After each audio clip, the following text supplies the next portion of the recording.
So this is the little town of Escalante, and I say little, I mean little. Here's the beginning of it, and it'll take about 45 seconds to a minute to drive through all of it. Here on the right is the pub, which is a favorite place to go. They have beer on tap and, kind of bar food, but it's decent, and it's kind of like Cheers, where everybody knows your name. It's a local hangout. It's really nice people, friendly. Canyons Outdoors on the right, Escalante Outfitters on the left. Outfitters is another place to go. They have great pizza and sandwiches. And then also on the left, the little mercantile, whichever one you say, is like a very small organic grocery store. And they have a little bakery in there, and they do some breakfast burritos and things of that nature. On the left and the right are just various places of, motels and shops. There's a gas station on the right. And here on the left, the most famous Griffin's Grocery Store. That's our little mom and pop grocery where I go. Extremely expensive, but it's the only grocery store in town. And there's another motel, another gas station. And yes, the gas here is $4.19 a gallon for regular and $4.99 for diesel, which is just outrageous. I've kind of curtailed my out and about activity just because I only get about 10 miles a gallon, and I don't want to be spending that much money on fuel. Okay, that's about the end of town. There's Magnolia's Kitchen on the left. I haven't been there. And coming up on the left also, I just passed the elementary school. Coming up on the left is the local, equivalent of Home Depot or Ace Hardware. It's called Escalante Home Center Do It Best, which is I think it's not a chain so much, I think, as it's a franchise out west. I've seen them in Wyoming and Colorado as well. And there we go. We've left town. Okay. On the way to Devil's Garden.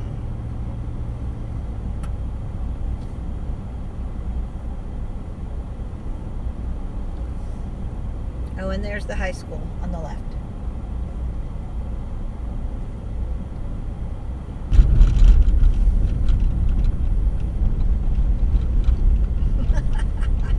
I see the first speed limit sign. Oh gosh. I guess some people come out here and maybe on their side-by-sides and just tear it up. But I'm doing 34, so that's about all I want to push on my truck, just because it is a little bit rough. Not bad.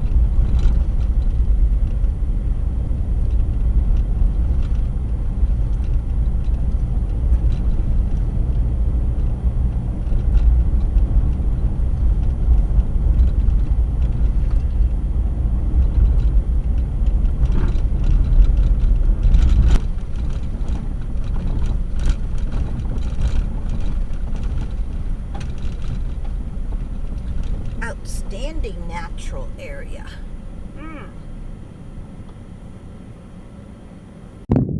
Well, here I am again. I had to get out and do a hike today. The last couple of weeks it's been raining on my days off, so I really didn't get to go anywhere. And I think it's supposed to start raining again tomorrow. So I was off yesterday and again today. So I thought I better get out and see what there is to see close by. This is called Devil's Garden. I don't know why, because it is so beautiful. The formations, the hoodoos, and there's another name for that. Oh, Slake Rock. I forgot that. So I'm going to take you on a little hike with me. It's only a half mile, so it won't be anything too exciting. I think this is a very well-used tourist destination, although nobody's here right now, and I actually love it this way. I know some people think I'm nuts that I would like to be out in this wilderness, if you want to call it that, by myself, but it's just so peaceful and beautiful. It makes me feel I don't know, kind of special being out here by myself. But whatever. We'll take this little walk, and yes, it's breezy. My hat is flopping. I have my chin strap on, so I won't lose it. And I think that's because the rain's going to be moving in sometime later tonight. Okay, so off we go. So here we go up to the first set of hoodoos, and not sure where the trail goes yet. They're not really marked, but I'll figure it out because there's lots of open, worn areas, so I know it should be easy to spot. Look at this. Whoa. Gorgeous. Stupendous.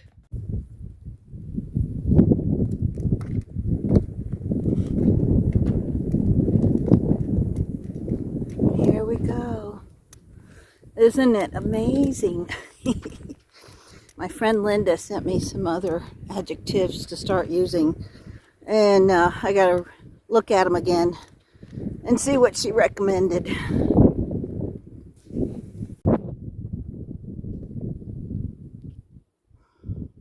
There's just not a whole lot I can say. I'm just enjoying the way it looks.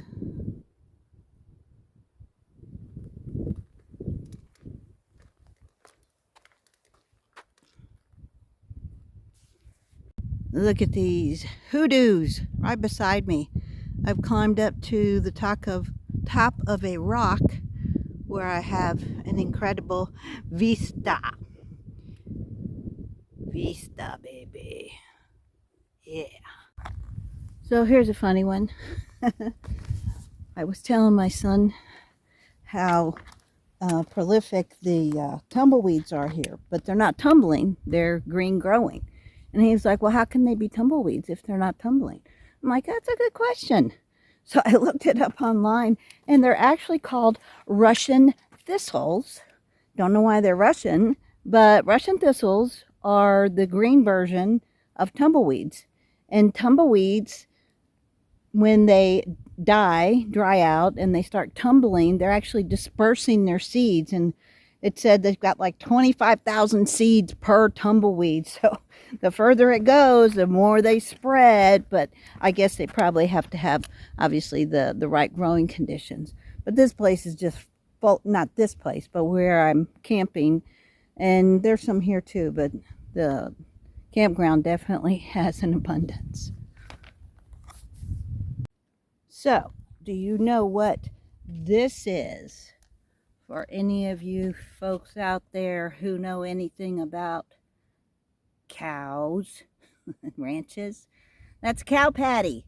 A very old, dried out one, looks like, but apparently there's some cattle that roam out here. These areas are ranching country. See, it's cow patty. And you can actually use one of those to start a fire. Isn't that amazing?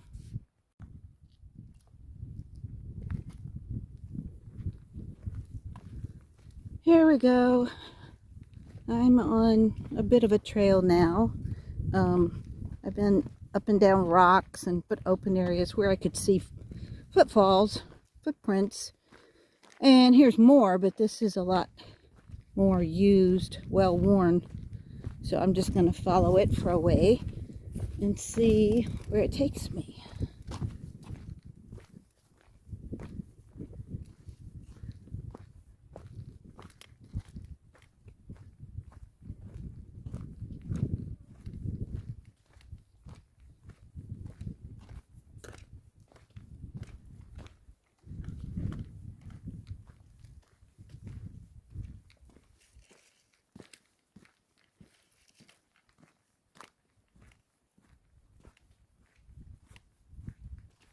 Sorry for the squeaky, if you can hear it.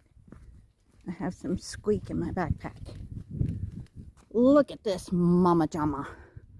Woo! Magnificent.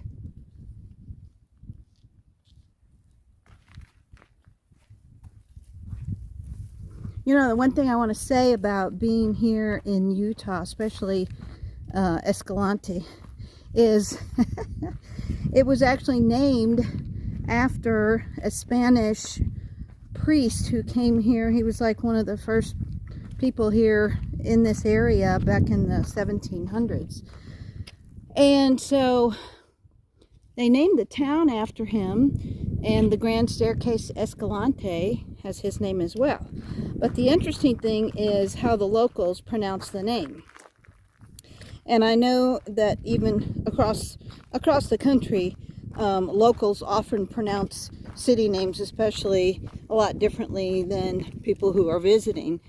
And I don't know exactly why that is. I have some theories, but I digress. Oh, by the way, another cow patty. See right there? Anyway, the locals pronounce it anywhere from Escalante, which in my opinion is the correct pronunciation because he was Spanish. But then a lot of people get lazy and they just call it Escalante. Other people say Escalante. Other people say Escalante. And it's just kind of funny. I guess they know you're a foreigner if you say Escalante, because not many of them say that except for the people who are kind of new here. Okay, this is a wash. So when it rains up in the mountains, it washes down here and makes a little river. And this is the kind of thing that you hear about people that get into slot canyons, and it's not wet where they are, but it's been raining way upstream the day before or that morning, and so it just kind of comes out of nowhere. There's been no rain for a few days, so I'm perfectly fine, and I'm not going to hike in the wash anyway, in the slot canyon. I'm just kind of going up and down these hills, so there's no danger to me. Otherwise, I wouldn't be out here because I am chicken. Oh, and I forgot, some people just call it Escalante. They get kind of lazy, the locals, Escalante or Escalante. So it's kind of funny, I think.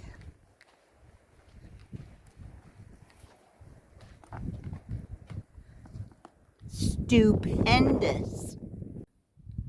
Okay, so I came from over there where the big ones are, kind of center screen right now. That was where I started. And down there's the wash. So I really want to walk along up top on that Slick Rock Ridge, but I don't see any easy way for Granny to get up there without assistance. And I'm not a rock climber unless there are places for my feet and my hands to go that are fairly easy. So I guess I won't be doing that unless I just stumble across a place where I can get up there. Okay, so I think I found the way down to walk beside the wash to get over to the trail that looks like it leads to an easy place to get up on top of that rock. So we shall see what we shall see. Ooh, more cow patties.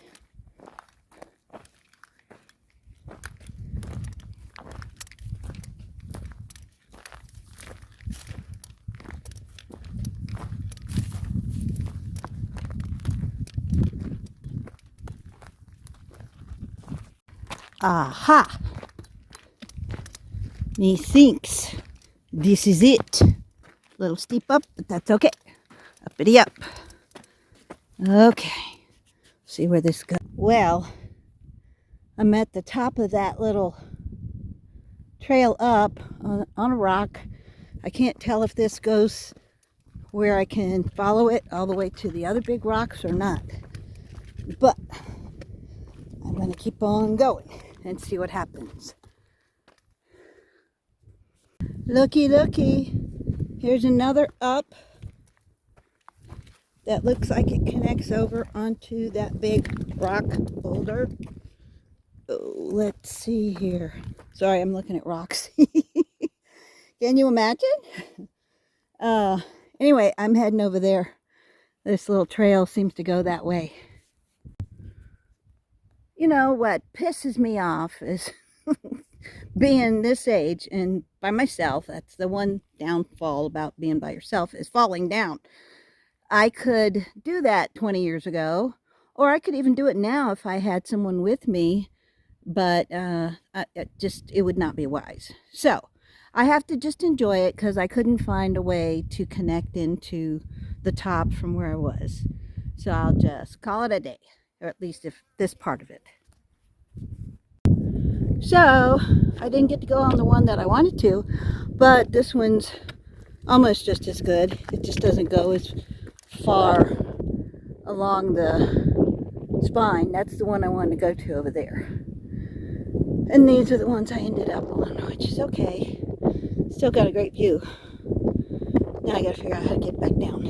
So I was just thinking about fear and how fear stops us from doing so many things.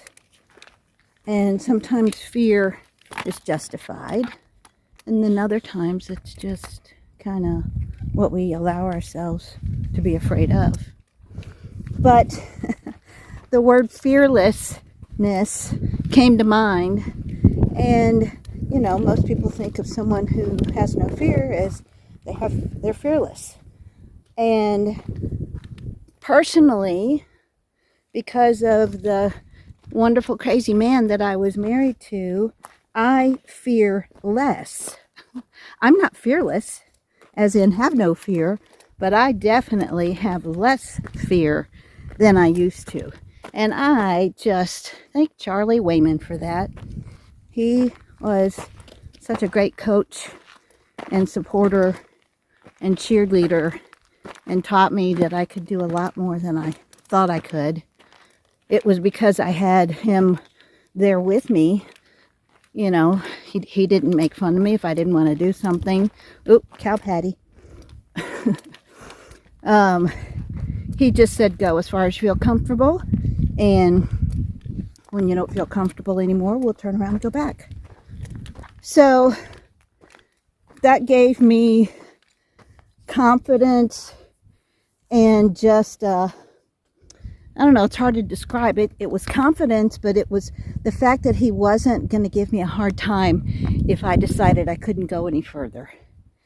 And so I pushed myself. But it was because of him.